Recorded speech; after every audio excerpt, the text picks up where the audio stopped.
Thank you. Can you hear me? Is everyone at the back? Everyone can hear me okay? Good. So we sat down to, when we figured out we were going to be doing this, we wanted to sit down and kind of figure out what we're going to be doing here tonight. And so we went for a beer, then we had a few beers, and we forgot to plan what we're going to be doing tonight. So bear with us. Another thing we realized is the year in review. First of all, it's only October, so it's a bit ambitious to be reviewing the year. But there's a lot of continuity in the Middle East. I think we can go back a few thousand years and not much has changed. So I think we'll be okay, like, by just taking a few things here and there. Easy opening question. Can you just explain the Middle East? Yeah. I have something in my pocket. No. I thought, because this is the first time we do this format, and both Nasri and I were anxious if it's going to work, I have a backup plan. So I don't know what this is, by the way. yeah, it's a surprise to him as well. So I printed all my Twitter timeline. And I thought if we get stuck, we're just going to read from here. I'm not the first person from the Middle East to hold up a scroll. I think maybe thousands of years from now, they're going to find this and base a religion on it. Anyway, the explanation to the Middle East is over here. So I was just buying time to figure out how to answer the question. And I have a lot of answers. But actually, you know, yesterday I was tweeting and I said something about how are you my age, middle age. It's like you live in the hope of waking up one day and something doesn't ache. And then I put that on Twitter, and then someone says, because I tweet a lot about the Middle East, someone says, for a while I thought you said the Middle East instead of middle age. And then I thought, actually, that's very appropriate. Because the Middle East is like the middle age for humanity. Bear is that with good me. or bad? Yeah, I was going to say, is it good or bad? Like, where's this going? No, you know that whole thing that all civilizations started in the Middle East. Contrary to anything you read in Western books, right? All civilizations started in the Middle East. And we do get a lot of flack now. We've had a few kind of off centuries, shall we call it that? Okay. So you get a lot of people saying, but what have you people of the Middle East done, you know, in the last 100 years, in the last 200 years? And I'm like, yeah, but we started really early. I mean, you know, the Syrian calendar is on the year 6,767. You've just barely finished the second millennium. So we're a bit more jaded. So you have to look at it in perspective. This is kind of more of like our retirement period. So as a frame of mind, I think the Middle East is kind of the middle age of retirement stage of humanity. But on a more serious note, I think I talk a lot about the Middle East. The title of the book is by Middle East. When I start writing on my phone, I've got predictive text. Every time I start writing, you know how that thing when it does predicts the next word you're gonna say. I go it goes middle,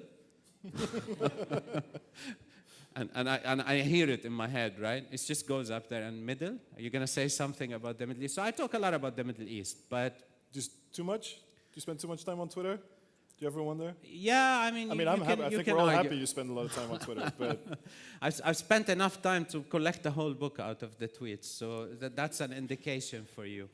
But I think really my point has been always about the Middle East is there are two Middle Easts. There's the real Middle East, where people live, that nobody thinks of as the Middle East.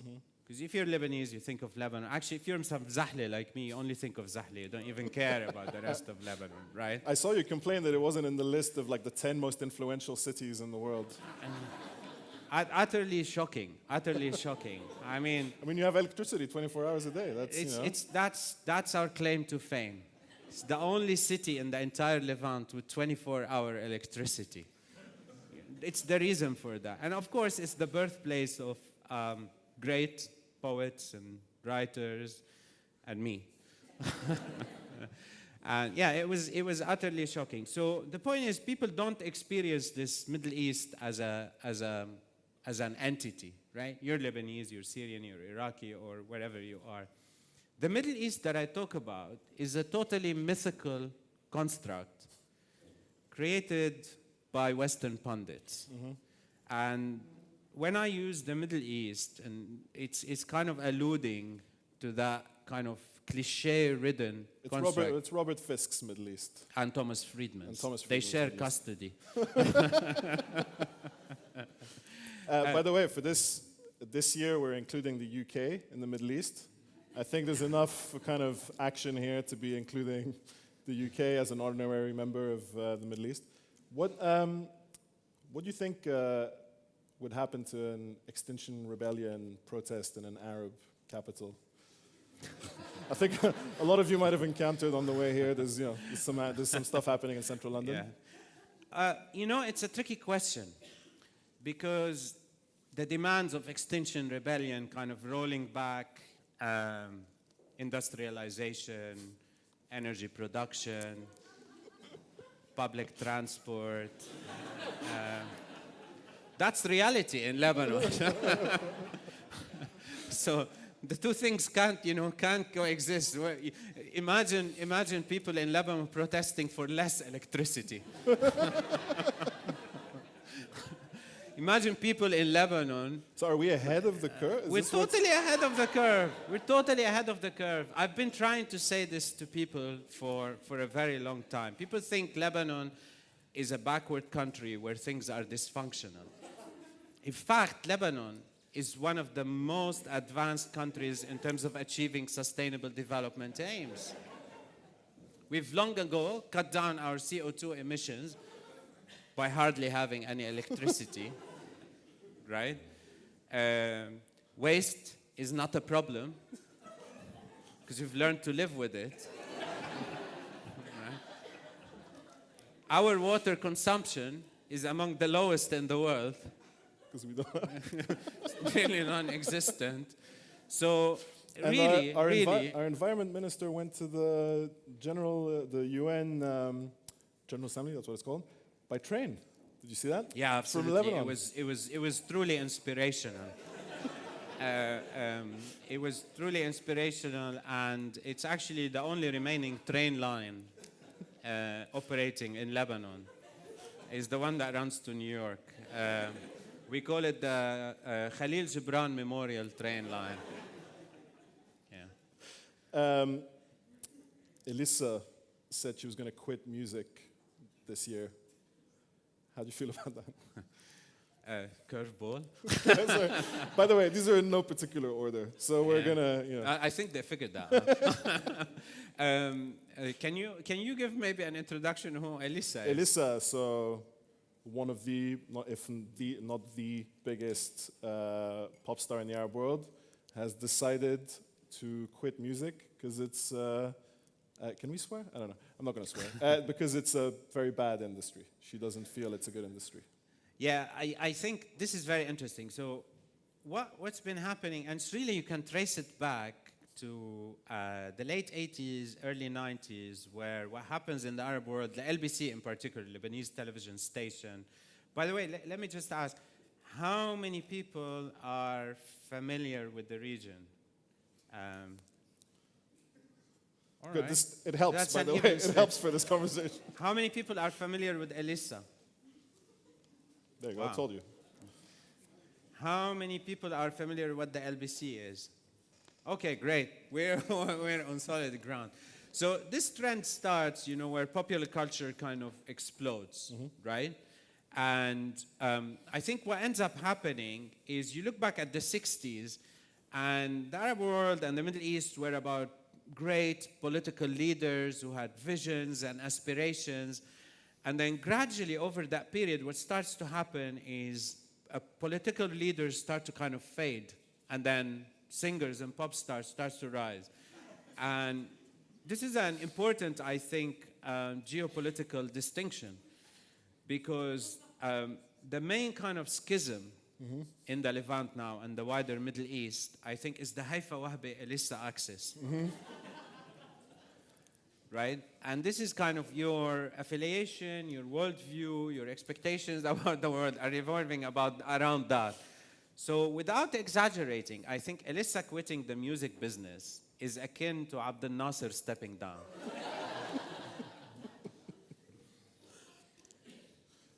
Staying in music, a bit more serious topic. By the way, we might go serious a bit. We're gonna go up and down.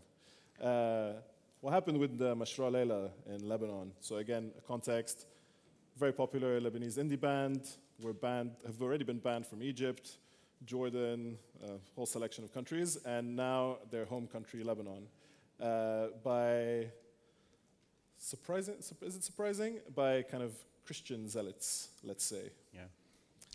Someone.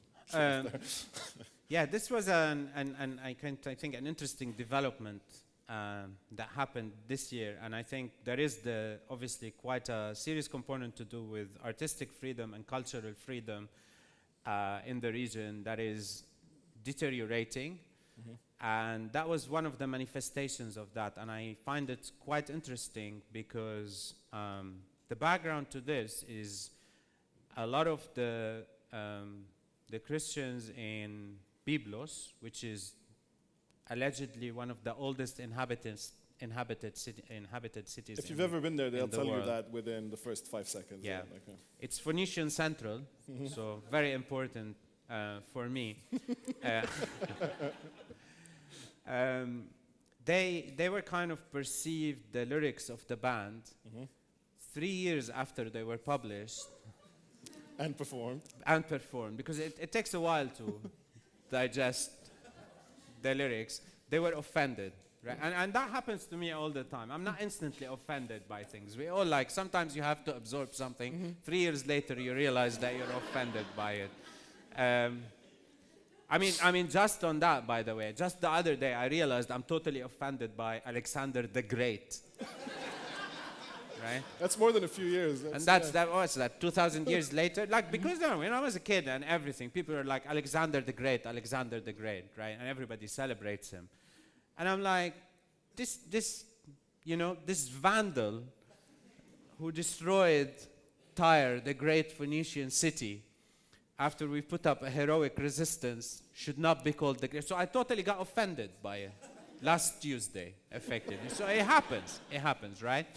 So those people get offended by the lyrics of Mashrou Leila, and they see them as an attack on Christian values of tolerance and acceptance and turning the other cheek.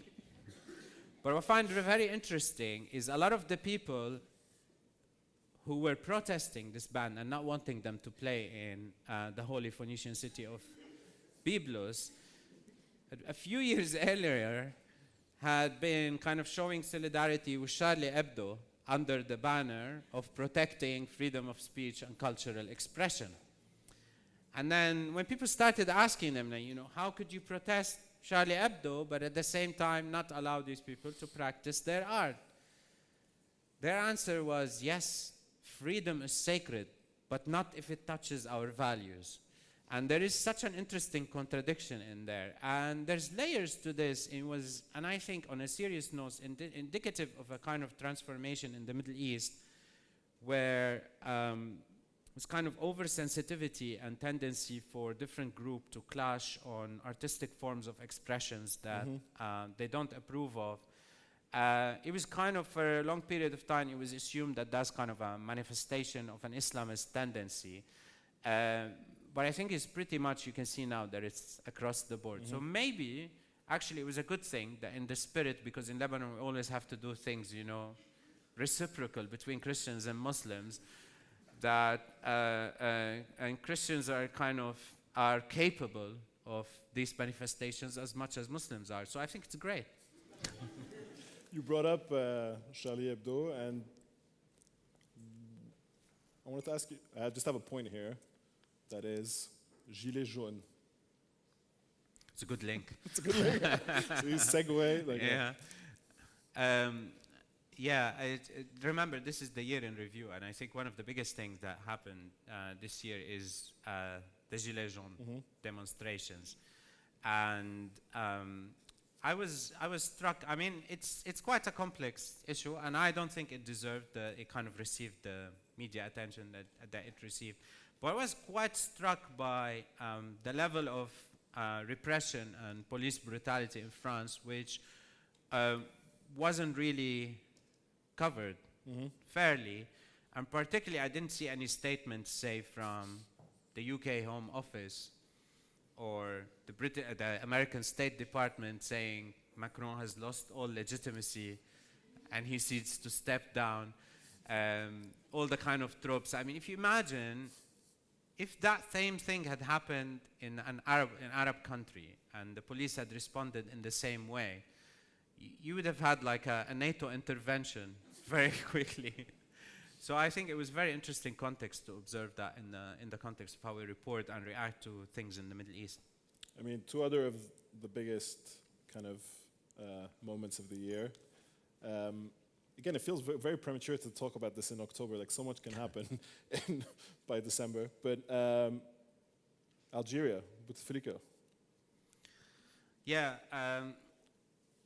and I think this is kind of, again, one of those angles where there's like a really serious component, because we're generally trying to frame this in terms of how the media kind of talks about events in the Middle East and represents events in the Middle East.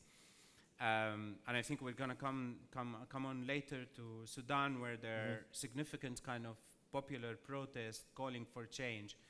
I think it's one of those instances where in the hyperactivity and the buzz of 2011, that kind of fell under one big headline of the Arab Spring, it kind of came a particular framework for how you talk about this event. And I think in reality, every country has its own particular circumstances, particular conditions, and when things might get triggered and when things might happen. I think it was very interesting to observe two very historic moments that happened this year, with Bouteflika and Bashir in Sudan ultimately being forced out, although the story is still unraveling, is I didn't feel they got the coverage that they deserved. So I think that framework of the whole Arab Spring has lost its purchase. What we end up observing is then these momentous occasions, which need to be kind of covered in a lot more depth and nuance, didn't receive that attention.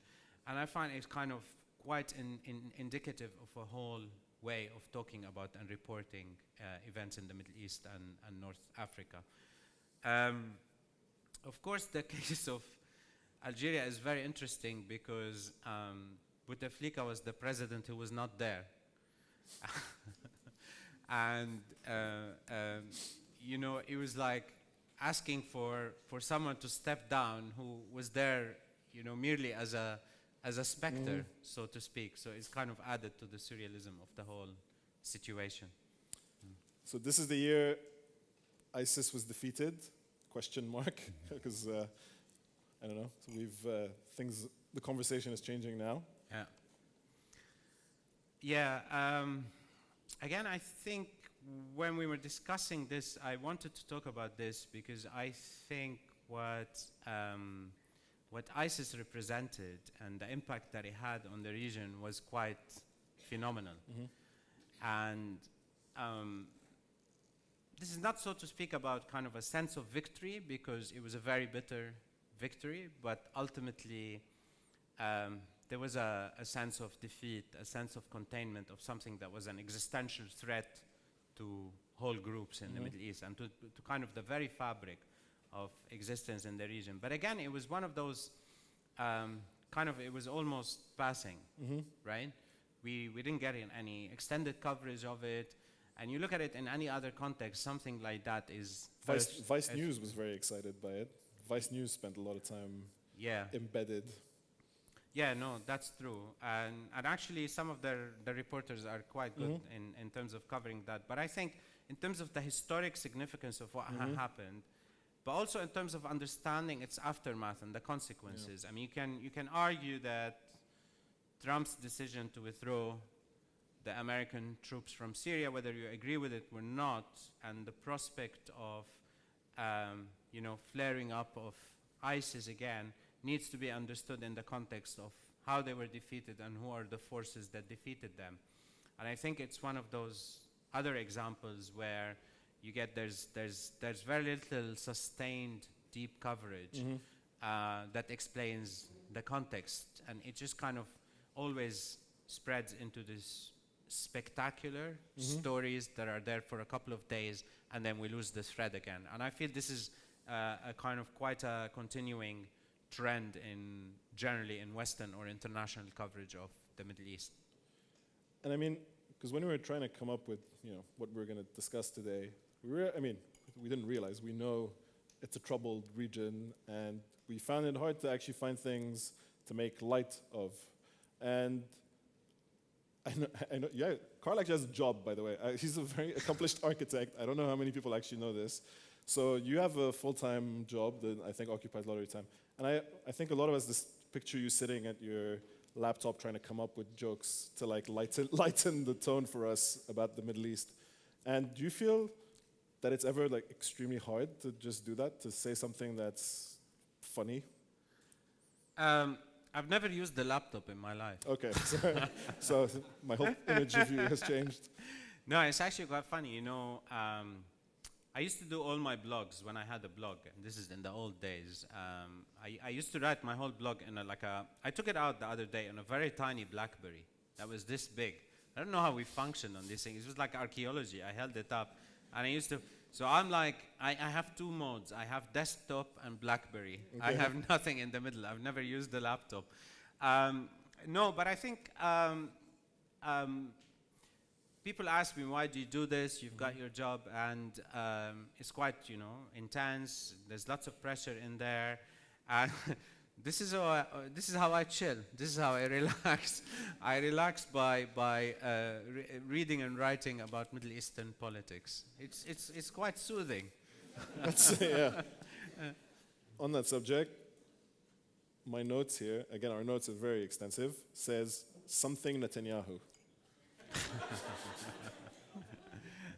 You're giving away all the secrets, Nasri, of how professionally we had prepared this. You put me on the spot now. I have to think of something to say about him. I think in a funny way, he's actually he's been trying to integrate Israel in the region. That's it. That's the joke. Because look at it. He's been in power forever. He's corrupt. And he's a former general. And he's refusing to concede an election, so there you go. And he's refusing to leave power. It's been a good year for comedians. So one is currently leading Ukraine and somehow involved in Donald Trump's impeachment. Do you have that kind of aspiration? This is going to take some context, So you're familiar with the Lebanese sectarian quota system. I am. Is everyone just familiar? So let me explain it to those who don't know about it. It's basically the president has to be a Maronite. The prime minister has to be a Sunni Muslim. The speaker of the house has to be a Shiite. Now, because of my obscure denomination, the most I can aspire to is third undersecretary in the Ministry of Agriculture. And I live in the dream that one day my vision of occupying the post of third undersecretary for Agriculture in Lebanon will be achieved. Which actually brings me to another point. I thought we were going to legalize weed production. What happened with that? I've had this idea for a very long time. As third undersecretary. Yeah, I've had this for a very long time. But can I just say first, right? I don't think weed or marijuana should be legalized in Lebanon. I think it should be obligatory. because everybody needs put it to in the chill Nescafe. down. Everybody needs to take it easy. I mean, it should be like you have to have it 3 times a day, but as a rule, right? That can avoid a lot of civil strife. But I've had a vision, being from who's familiar with the Bekaa Valley? Brilliant. So I'm from there. And Yeah, you've in the told us, 80s, we had 2 things. We had, growing weed and other forms of recreational material. And we had training camps for the IRA and Badr Meinhof and other things. So it was quite a diverse economy, you know. We weren't focused on the one thing, okay? And I had a vision. I had a vision that I think one day is gonna come real. I had a vision for the region, and it's to turn it into the Napa Valley of marijuana.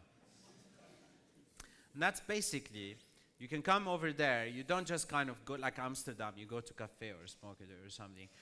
You can tour around, you can visit the farms, they tell you about the different characteristics, how the soil impacts on it, you can sample a little bit, and then you move on to the next one, and you do a whole tour. And I think it's genuinely would be great for the economy of Lebanon. You should pitch this to Kefreya or someone. I'm sure they'd be very happy.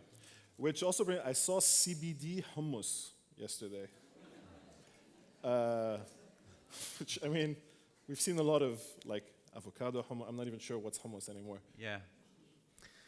The hummus thing is, for those who follow me on Twitter, the hummus thing is one of my kind of pet hates. It's, the avocado hummus, the melon hummus, the Pumpkin this that spice. hummus.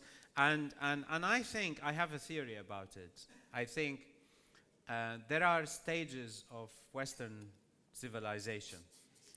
So you get feudalism, get industrialization, you get deindustrialization, you get the neoliberal period, and then finally you get the stage that's dedicated to coming up with new flavors of hummus. and I don't get that. I don't get this preoccupation of making types of hummus that are not hummus. And I don't recognize the kind of this obsession with hummus. I mean, hummus is like, for us Lebanese people, it's just something, it comes at the beginning of the meal, it goes away. It's like, it's not even an appetizer, right? It's just something that needs to be there. And all of a sudden, it comes to the West, and this is indicative of so many other things. It comes in the West, and it becomes this big thing, right? It's just mashed chickpeas with some olive oil. Why are you making such a big deal of it? But to me, it became like a kind of emblematic of this problematic of East-West understanding. It's the nexus of how cultural understanding gets derailed.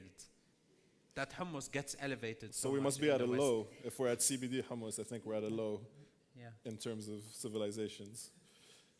I was reading, I think you shared not Thomas Friedman, the other one, Robert Fisk. You shared a Robert Fisk article yesterday, which I wouldn't normally read, but I clicked through because I'm excited about the collapse of the Lebanese pound. I just want to I want to understand what the hell's going on, so I thought maybe Robert Fisk might have an idea. But I quickly realized he didn't have an idea because he called them lebs. Apparently, we all called them lebs. Yeah, so he said $1 is 1,500 I love that you lebs. spotted that, and it's like, it's characteristic of, I have to say this every time when I talk about Robert Fisk, a journalist that I respect a lot who's done a great work in the Middle East, and somehow he's managed to get by without speaking any Arabic. Not only without speaking any Arabic, which basically inventing his own version of Arabic. So one time in one of his articles, he was trying to say the Ba'ath slogan, which is وحدة عربية, what was it? أمة عربية واحدة. أمة عربية واحدة, one Arab nation, right? And he said, أمك واحدة عربية.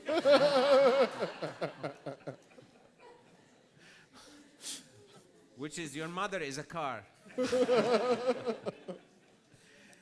The depth and sophistication of his understanding of the region is just simply astounding. So he comes up with this thing and he says, And I really love talking about this because, again, it's representative of a lot of trends of Western reporting about the Middle East, right? He has a problem. He goes to the cash machine. He tries to get dollars in Beirut, okay? Tries to get $400, which buys him like 2 drinks in a bar in Beirut. And it's denied, right? Tries $200 and it's denied. The background to this is there's been a bit of like economic problems, shall we say, in Lebanon, recent economic problems. You're not allowed to say that, by the way. Yes, we're going to come on to that. There's been some recent economic problems that started just after Darius II, the Persian emperor, withdrew from Lebanon. The recent economic problems in Lebanon led to kind of an unofficial depreciation of the Lebanese currency, the lira. And because we're so hip, we prefer unofficial things to unofficial things, right? So we prefer the unofficial depreciation to the official depreciation. So he tries, Robert Fist tries to get the cash out, and the banks are not handing dollars out, right? Another journalist might try to look at the kind of the economic basis of this and why it happened, and why he was then forced, instead of taking dollars, to take out the lebs, which nobody has ever called the Lebanese lira ever. Nobody has called it the lebs, right? Instead of trying to kind of understand what the economic circumstances are, he then goes straight to Sykes-Picot. That the reason why the currency is faltering is because the imperialist West has carved out Lebanon out of the bosom of Syria 100 years ago. Where do you get the richness of historic texture and background other than in his opinion columns? I mean, it's to be simply fair, phenomenal. he might have asked the cab driver. You never know where he got that idea from. So you're again, no segue here. You're a Liverpool fan. He is. I had a segue, by the way, about this. Oh, okay. Should have done it earlier. I had a segue. We should have rehearsed this. I had a segue because I was thinking the other day, it's the Lebanese currency is collapsing. Mm-hmm. Liverpool is doing brilliantly in the league and in Europe. And we're still talking about Aoun and Jaja. It's just like the 80s. It's exactly the same thing. What about, so Mo Salah just won GQ Middle East Man of the Year last night. I know you have emotions for Mo Salah. Absolutely. I'm a big Liverpool fan. And on a more important kind of socio-cultural dimension, I think Mo Salah has done more to repair the clash of civilization than any other human being. Did you read this thing where he's like, as soon as he kind of came into Liverpool, I mean, I love this video like of the Liverpool fans singing, chanting, if he's a Muslim, I want to be a Muslim too. And if he goes to the mosque, I want to go to the mosque too. As they're like completely drunk, obviously. So they're missing a little bit of the cultural nuance about about what it is to be Muslim, but their heart is in it, right? Their heart is in it, which is admirable enough. And I think he's single-handedly done more, to repair what Tony Blair and George Bush has done, to kind of bring the gap between the West and East, to rift this. What shall we call it? The schism, more than any other person. You had thoughts on Rami Malek as James Bond villain. Can you remind us what those were? Yeah, I mean, my first feeling when I heard about my sensation when I heard about Rami Malek, making it to Bond villain is hooray for Arabism. We finally acquired the honor of becoming a Bond villain, We're now one of the cultural stereotypes that deserve to be recognized by Bond. Because let's face it, what is Bond about? It's two things. It's nostalgia for empire and the vilification of the other in a culturally entertaining format. Speaking of which, Brexit. Yeah. So we How decided. did you make that leap? So we've decided to include the UK in our review of the Middle East. Can you explain Brexit? But we've decided to do that for a very important reason, Nasri, because Yes. we're both, and you more so than me, we're both British-Lebanese, Yes. right? I think what we've been noticing over the past 3 years is this immense convergence between Britain and Lebanon, right? And at least you kind of grew up here, you knew the culture before. I immigrated here, right? And if it was like, if I wanted a country with dysfunctional politics, economic collapse, sectarian division, I would have stayed in Lebanon. But we've been observing this kind of sense of convergence between the two. And I think we both kind of tweeted the same thing a couple of years ago when it was like, it was a summer and it was really hot. Yeah. And we were looking at the news and it was like, felt exactly like being in Beirut. Yeah, it was like 35 degrees, unelected leader, chaos. Feels like home. Sectarian Yeah, division, sectarian all division, that kind of tribal thing. division. And then, to top it off, I live in North London. Yesterday I wake up and there's no water. I'm like, one more move. All that it needs is like, if I look out of my window and I see a militia guy passing by with a gun, that's it. Britain is officially Lebanon now. Britain is officially Lebanon now. But can I just say, I'm not sort of totally averse to this development, right?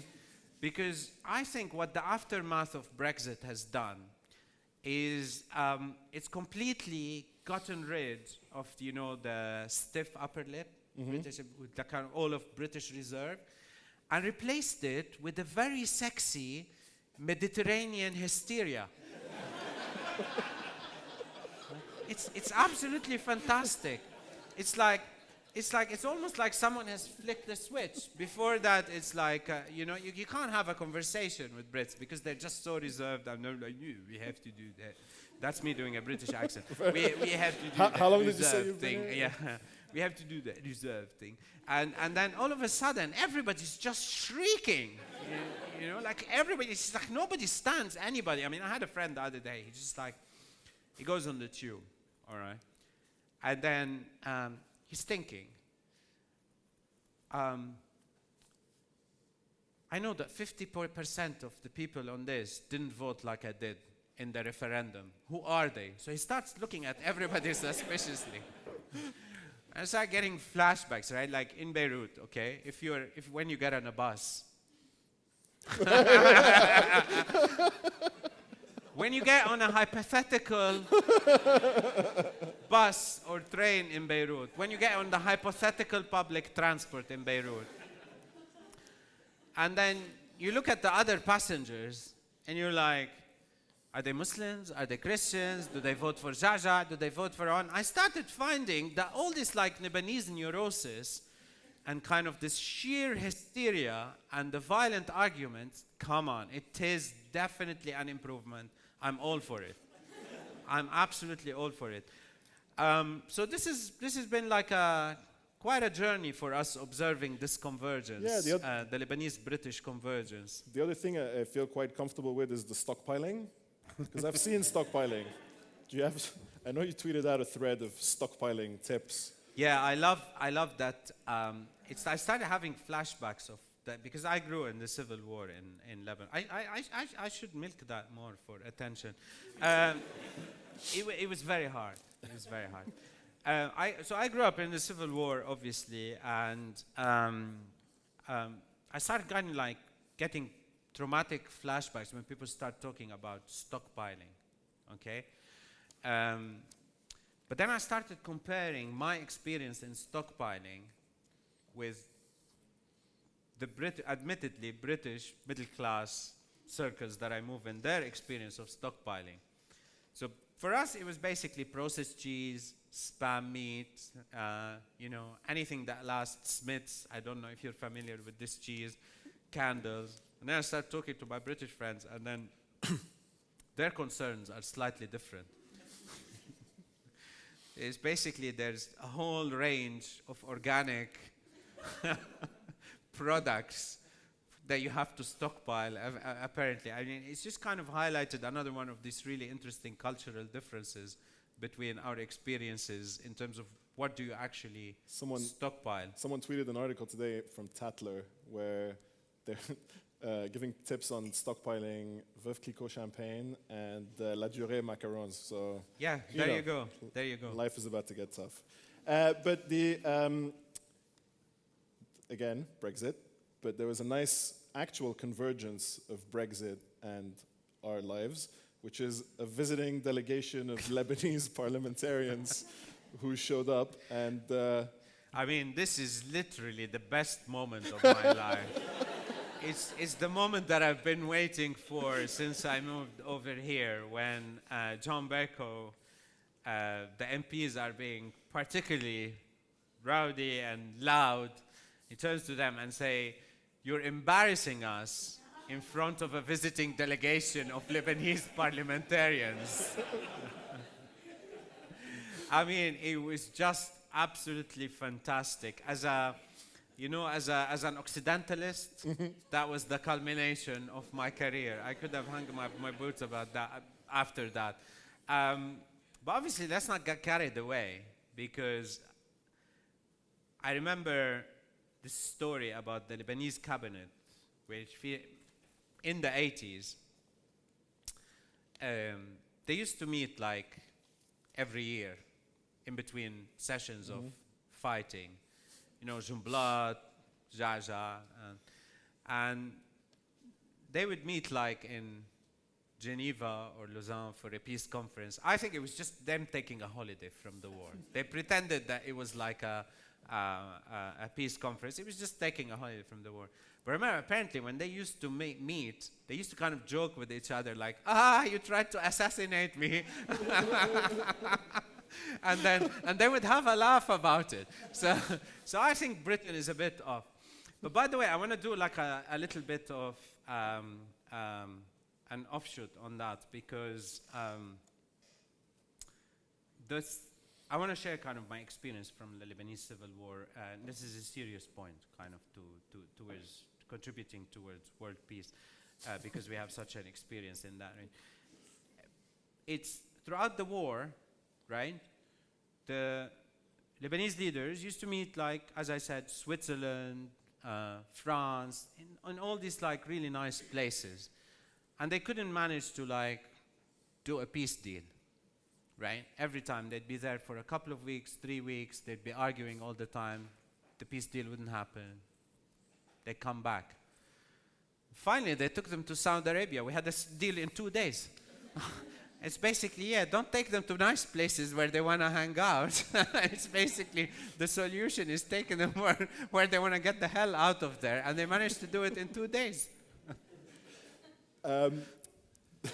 Speaking of, there was a story in the New York Times, I believe, last week, about our prime minister and a payment of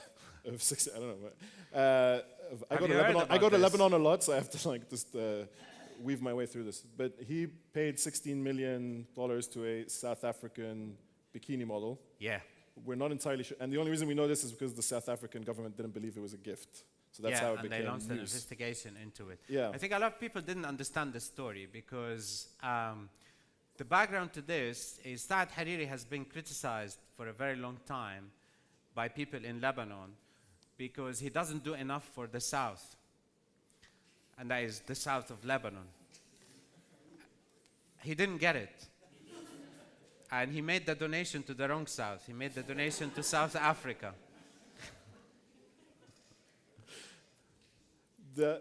Recently there was, I don't know if have you been to Lebanon recently?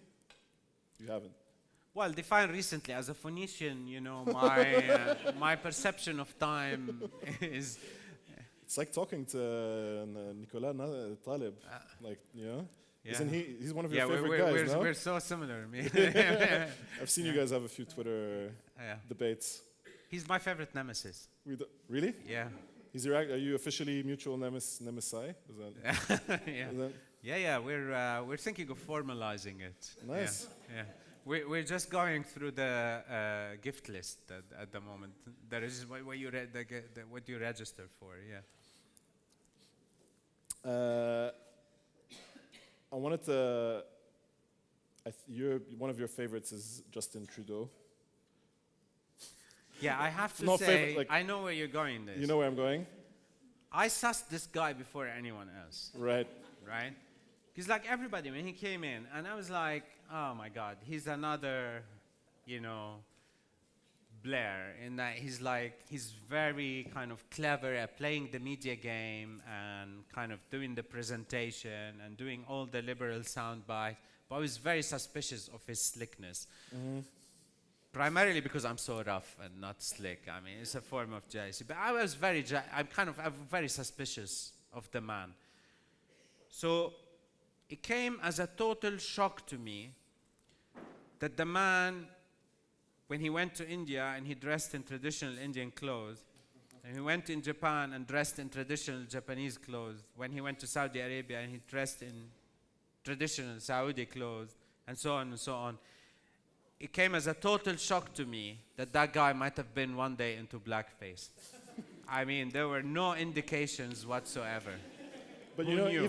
even then, like I read the headline. Like someone on Twitter, like someone said, like Justin Trudeau blackface. I was like, okay, let's see what it is. And I was like, oh wow, like I knew what I was getting into, and I looked at the photo and I was like, that's 10 times worse than I thought it was gonna be.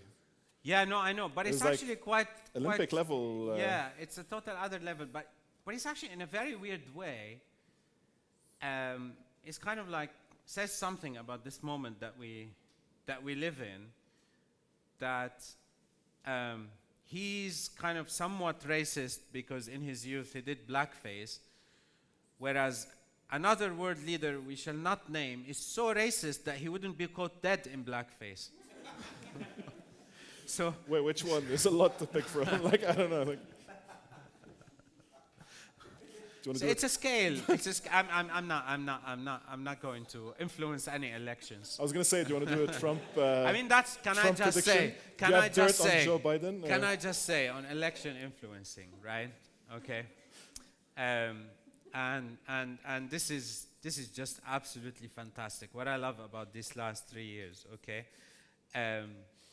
is in Lebanon.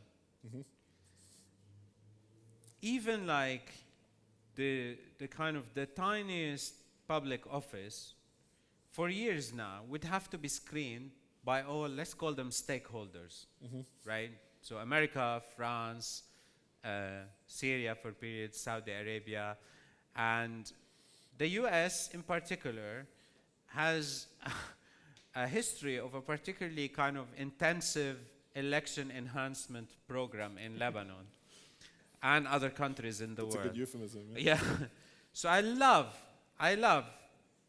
that the moment that there's kind of an inkling that there means some sort of like indirect interference in the American elections, they get totally offended by it. And I'm like, why are you offended? This is just people following your example. We were saying earlier it's been a good year for comedians. There's been a lot of like good like Arab stand-up comedy that get people getting specials on Netflix, Showtime. Yeah, I don't think we're gonna get asked after tonight. Do you have ambitions? I know you've done stand-up before. Yeah, no. I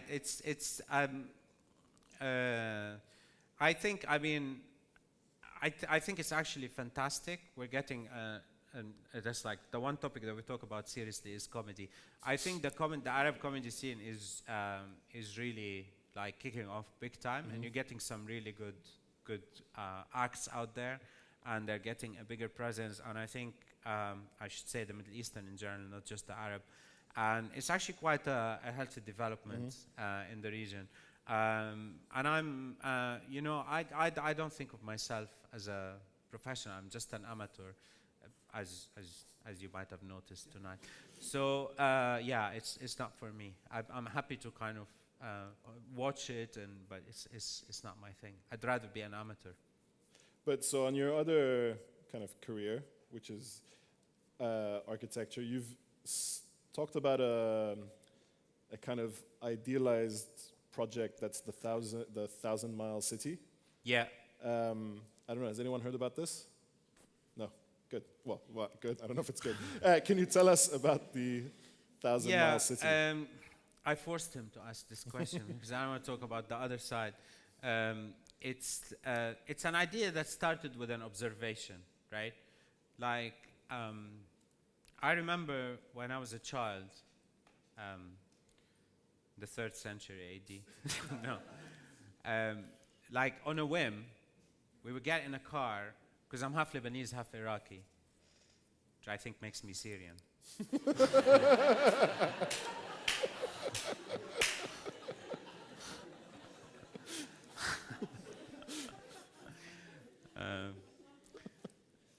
Yeah, we used to, like, on a whim, we used to get in a car and drive all the way to Iraq. And it was like, you know, an 8-hour drive, and you would be there. And obviously, like, my favorite memory is, like, you know, you're having breakfast in Lebanon, lunch in Damascus, and then dinner in Baghdad. And it was a beautiful thing. And obviously now that feels like complete science fiction. And so the project started from kind of this idea: what if you could have breakfast in Alexandria, lunch in Beirut, and dinner in Antalya, right? I'm sure for a lot of people who follow my Twitter, like every other tweet has to be about food. My entire kind of world view revolves around food. And then it kind of developed into this notion that for long periods of time, this kind of the Eastern Mediterranean was a region that was quite well integrated together, and you had a lot of movements across, and not according to the patterns that were established after the nation states were created. Which is actually Sykes-Picot's fault in this case. Like, yeah, in a sense. I mean, no, there's some really interesting things, because now people tend to think that all the relationship between inland cities and coastal cities. And actually it's not true. So for example, a city like Zahle had much stronger trade relationships with Nablus, if you actually researched it, rather than, say, Beirut or Haifa, or for that matter. So there was a completely different pattern of integration. And one interesting experiment you can do is look at the map of cities in the Levant without the political borders. And you can see how many of the capitals of the East Mediterranean are actually quite close to each other.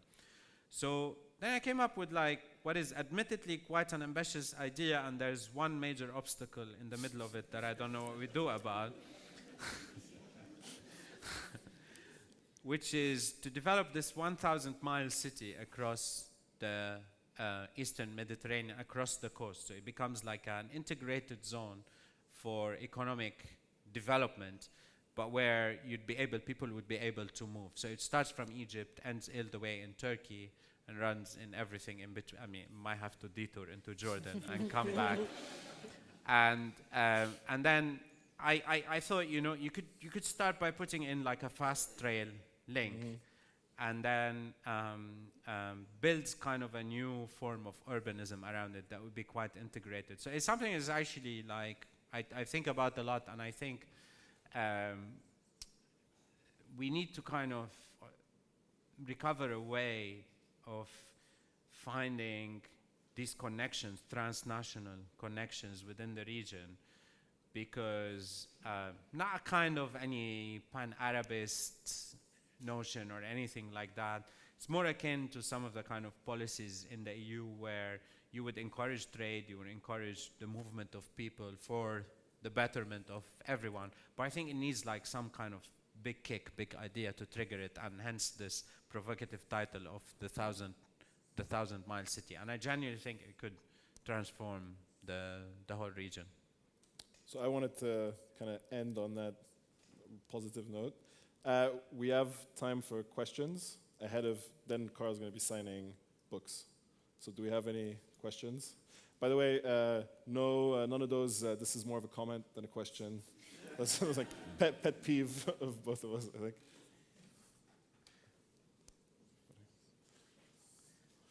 Actually, I'm okay with comments. Oh, yeah? Oh, sorry, is this my pet peeve? Sorry, I'm projecting. Sorry, who was it? It's Finn, yeah. Thanks very much, both. So you're both British-Lebanese, and Nasri, when you said, our Prime Minister got in trouble recently for making large payments to this woman. Oh, right, yeah. I thought you were talking about the UK Prime Minister, Boris Johnson, and it got me thinking, Karl, we all know that Boris Johnson sees himself as kind of a successor to Winston Churchill, but who do you think, which Arab leader, living or dead, do you think Boris Johnson most takes after?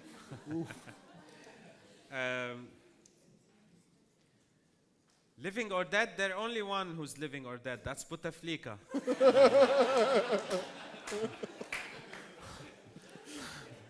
We actually had to check it earlier today. We're like, is he living? Is he dead? It's a tricky one. I think he reminds me.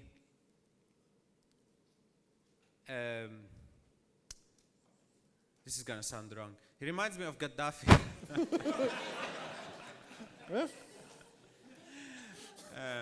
I know they might come from different political camps, but he does remind me of Gaddafi. Yeah, there's a sense of kind of like an appeal to a bigger kind of historical, framework, whether it's real or not, I don't know, whatever. But and there's mannerisms and things like that. I think it reminds me the most of him. Yeah. Both eccentric, to put it mildly. Yeah. There was someone here. Yeah. Thank you both so much. I don't know if you saw Thomas Friedman's latest article where he said the Middle East looks calm right now. And I just wanted to know your thoughts on how calm is the Middle East these days? Yeah, I've been saving this article. I haven't read it yet because I have to have the right circumstances for when I read Thomas Friedman article, because there's such gems, especially he writes so little about the Middle East now, despite having so many opinions about it and knowing so much about it and knowing how to fix it, basically. He's got all the solutions to fix everything in the Middle East. This is why it came as a total surprise to me that when Trump got elected and all these problems started, he didn't have any of these ready-made solutions for the US. I was like, why is he not taking taxis in Nebraska and talking to young entrepreneurs in Michigan about the flat earth theory and all that kind of thing. So I've been saving it, and that is kind of, you have to savor it. Thomas Friedman, in the trade, it's kind of like a collectible. It's a gem, so you cannot waste it. So maybe we should all reconvene. I think Thomas Friedman is messing with your mic. Yeah. Okay. There you go. All right. So we should reconvene after I've read it, and I'll give you my full answer. But just like on that point, like I think I've been traveling to Lebanon recently, and people are asking me if everything's okay in the UK. They're like, "Tamanna, is everything fine?" I'm like, "Yeah, don't worry. Like, you've got your own stuff to worry about." Other question? Yes. Yeah. Hi, thank you both, thoroughly enjoyable. So I think it was very fitting that you were giving this chat and talk today on the day that Turkey has obviously launched its offensive in northeast Syria. If you were going to be doing this review at the end of the year and looking back, what sort of anecdotes or funny jives do you think you'd be writing about this moment onwards? Wow, that's quite a setup. How can I come back to that? That's good. That's all yours. Do you want to take this one? No, I mean, is this thing working? Hello. أهلا بكم في تلفزيون Okay. Well, my first observation about. Do you follow me on Twitter? Oh, damn. Did you see my tweet about it yesterday? Wait, I have to keep holding this. Okay. So no, what I said about it is basically, you know, the annual U.S. betrayal of the Kurds seems to happen earlier every year.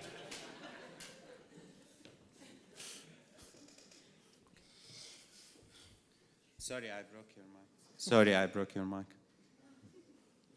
Okay. There's a question on the other side. We've ignored this side totally. That's so rude of us. I've been looking at them. That's so rude of us. Yeah.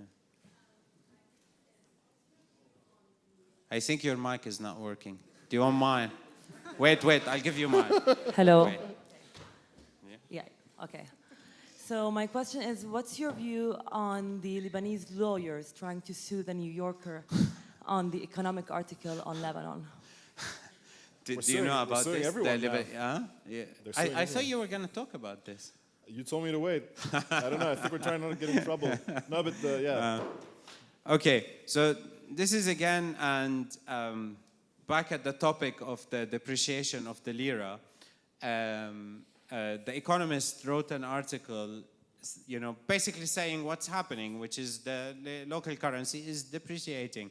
And then a bunch of Lebanese lawyers did what's known in the trade as the Egyptian Gambit, which is anybody publishes a true story about your country, you sue them. On the basis, not that it's a falsehood, but in Arab culture, it's very rude to be so direct and forthright. And I know to a Western audience this might seem alien, but we operate under a different judiciary paradigm. So it has to take in consideration our cultural sensitivities.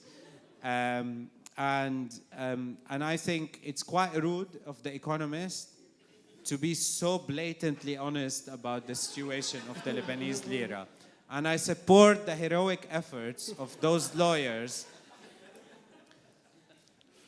And I'm like, I love that they were also offended because there was a picture associated with the article of like the cedar sliding off the Lebanese flag. Oh, that's what they right? did. Okay. So, I mean, get a load of this, right?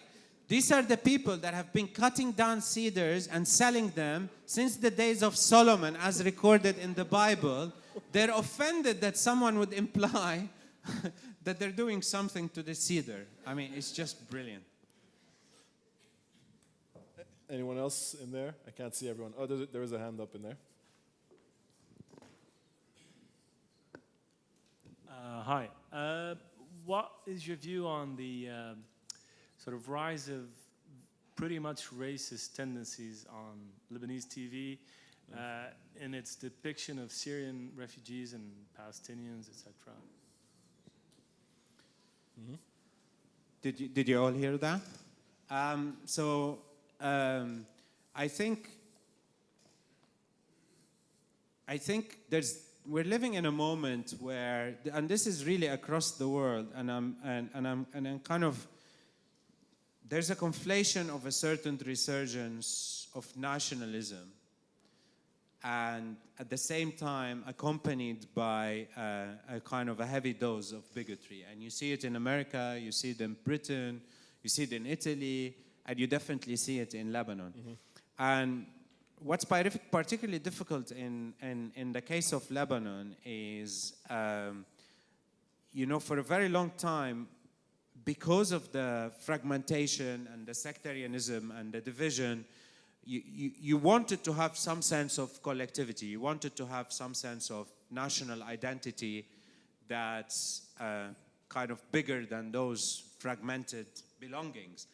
And unfortunately, the way that it seems to me manifesting itself is through hostility towards the other. And I think it's absolutely shameful. But the problem is, it's in the very public manifestations, in television stations, in there's just absolutely no inhibitions about dehumanizing depictions of Syrian refugees, of Syrians in general, of other races. I think it's absolutely despicable, but it speaks to a moment of hyper-nationalism that's unfortunately, I feel I'm not one to kind of make comparison between countries, but I think there's a tension in there, and it's manifesting itself in that. There's a question here. Hello. Thank you. Thank you for making an interesting talk on Lebanese and history. Although I am lost to some of the cultural stuff when you're talking about Lebanese or that. So I was because I was not very familiar with the politics or in Lebanon. So if you are, so I want to ask you this question, if you are in Lebanon, can you still talk so freely about the politics or humorously like this? Because maybe, yeah? That's a good question. I mean, I like to think that I would. But that's because I come from a very powerful tribe and we've got lots of weapons. No one messes with Zahli. And but Lebanon is kind of an oddity in a way because it's historically had much more kind of open media and expression, and even through the war, to a certain extent, I think it was still freer than other Middle Eastern countries. But interestingly, I feel even that, like we talked about, Nasri Atallah is now coming under attack. But it's coming under attack from a very interesting angle, because it's people not because they want to repress you. It's not coming from the traditional kind of oppression, the state, all that kind of thing. It's people now as groups, as identities, feel that it's their right to censor your offensive speech, what they deem to be your offensive speech. So it's more what I call like the grassroots censorship. And it's quite a strong tendency globally. But it kind of manifests in this like total Lebanese, hypocrisy where, like when Lebanese people, when they're like, oh, we're all Christians and Muslims, we love each other. I mean, that's like, when they start saying that, there's problems. If they're not saying it, it means like things are okay, right? And now what they tend to do is they're like, if the Christians are offended by something, the Muslims were like, yeah, we're offended with them. Like, we stand with them. Like, they can have to defend their religion and vice versa, right? So it's kind of like this very weird moment where you're not really like, I wouldn't be afraid of the government censoring me or the police or whatever. I would be more kind of conscious of these like kind of grassroots, identity-driven grievances that will try to silence it. And I think they have even more power. They can shut down concerts, they can do things like that. But by the way, I don't think that's something unique to Lebanon. I think it's a much more kind of a global phenomenon that's spreading around. And I think a lot of people tend to think it's a positive thing, but it's really not. It's the worst form of censorship in a way, because it doesn't have any rational legal framework for it. It's just purely about your emotions. If you are offended emotionally, you can silence someone, and that's very dangerous. So that's what I would worry more about.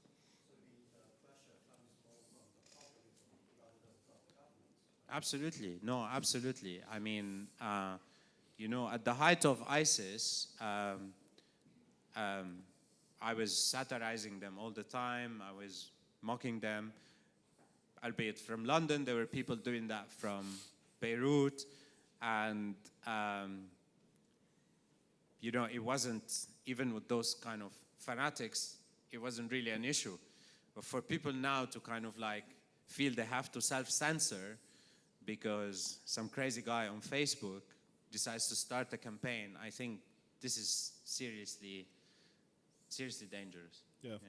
And I mean, the government just stayed out of the way in this particular case, like with Nasri Atallah, like they just didn't get involved and like let it play out. And I think a lot of the freedoms we've enjoyed in the past have also been kind of just down to the incompetence. Basically, like there are rules against certain freedoms, just no one's bothered to, then someone tweets about it and then they suddenly, general security gets involved and like bans a film because they missed it the first time. So it's, Yeah, there's lots of loopholes in a way. And in a way, it's kind of like the weakness of the Lebanese state in certain areas has prevented this from, these laws from being implemented rigorously. But now there's this kind of like grassroots kind of putting the pressure on those laws to be implemented, I think. This is the problem that we have. Any last questions? Oh, 2 questions.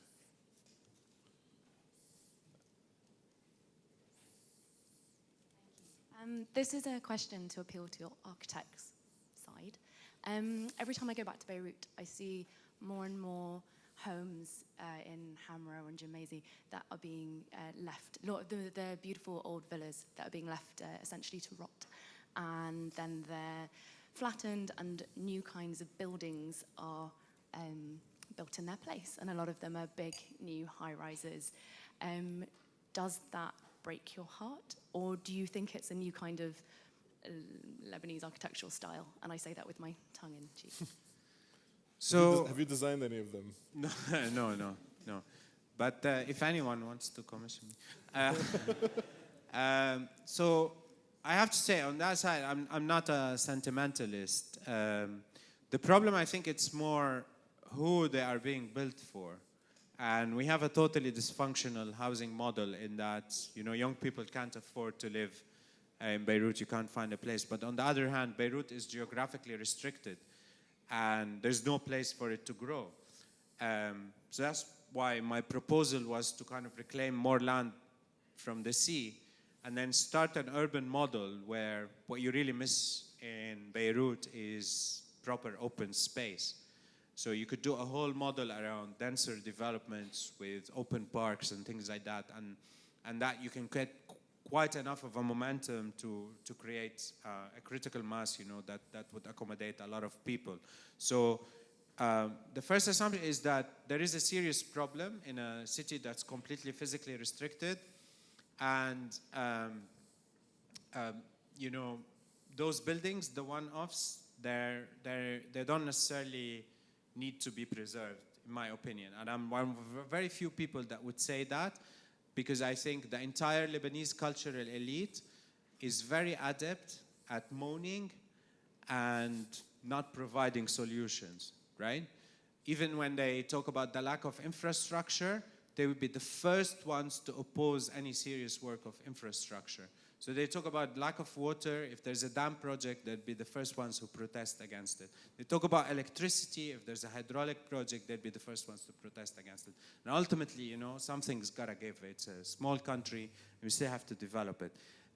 So I think this needs to be within a bigger framework, and there's too much nostalgia attached to those individual buildings. I mean, yes, absolutely, they're great, but if you were building denser buildings in their place for lower middle class, then there would be a better way of selling it publicly. The problem is being done for very rich people, and a lot of them are not coming, so it compounds the problem.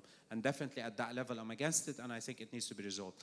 But we still have to build a lot in Beirut, and there needs to be, because everybody wants to be there. That's where the center of economic activity is. And that's why I think it needs a kind of a visionary solution. It needs a creative solution. Interestingly, the one district that they retained as a character district, where it has a lot of these buildings of the same character, of the same period, which is Foch el-Embi in downtown Beirut, nobody goes to it, right? It's like, because it looks like a Disneyland. So the inherently just retaining this building or preserving this building doesn't guarantee that they're going to have the same cultural meaning. If they're embedded in a residential neighborhood where people live in, and then that's fine. But unfortunately, I think that battle has lost, and I think what we really need, rather than this debate, is trying to find a more equitable model of development and housing. Do you think people are attached to those kind of buildings because there's so little kind of memory making, and there's no like monuments, and there's no, it's very hard to piece together Lebanese history if you're Lebanese and if you're walking around the city. Do you think that's why we've attached so much importance to those kind of buildings emotionally? Yes, because there's so little Lebanese history. We try to latch on to like the French and the Ottoman history, because ultimately all these buildings are like French and Ottoman. And when I was researching them, in fact, when the first wave in the late 19th century, the Ottomans were building them, they had to knock down a lot of the old Beirut buildings that were built in wood. And people were totally shocked by it at the time. So they looked at these buildings as the new, ugly, modern buildings and lamented the loss of the old Beirut buildings, right?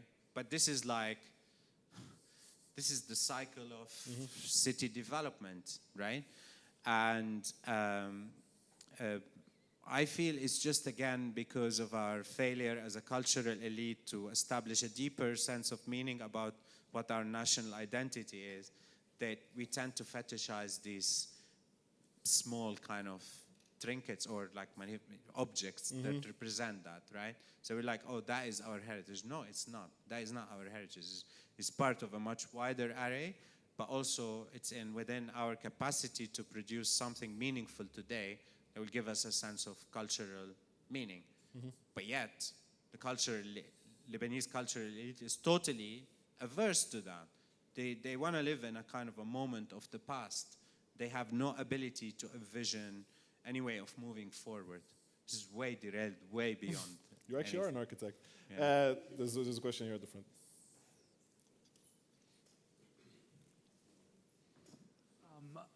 It might be a bit too complicated, but when do you think this whole Qatar-Saudi comedy tragedy thing will end, or how do you think it'll play out? No pressure. No, I mean, I don't know. Get Jared Kushner on the case. By the way, I've conveniently been told we need to end. Like someone just went like this before the question. Brilliant. Should we end then? Okay. No, I'll just say one quick thing about that. Is I think all of what you're seeing now is a manifestation of a collapse of a regional order that, for better or worse, was maintained by the Americans roughly since, formally since the end of the Cold War and a bit before that when this nation started. All this kind of erratic stuff that you see today is a manifestation of that collapse. So there's this kind of what's going to define the region for the next 10, 15, 20 years. What is that alternative model that can emerge that kind of ensures a sense of regional order? And I think there's a positive opportunity if the American sort of external role emerges for something to emerge internally that brings these countries, and more than just those countries, together, that ultimately will be for the benefit of everyone. But let's just say it will take some time, inshallah. Thank you very much, Karl. Thank you, everyone, for coming.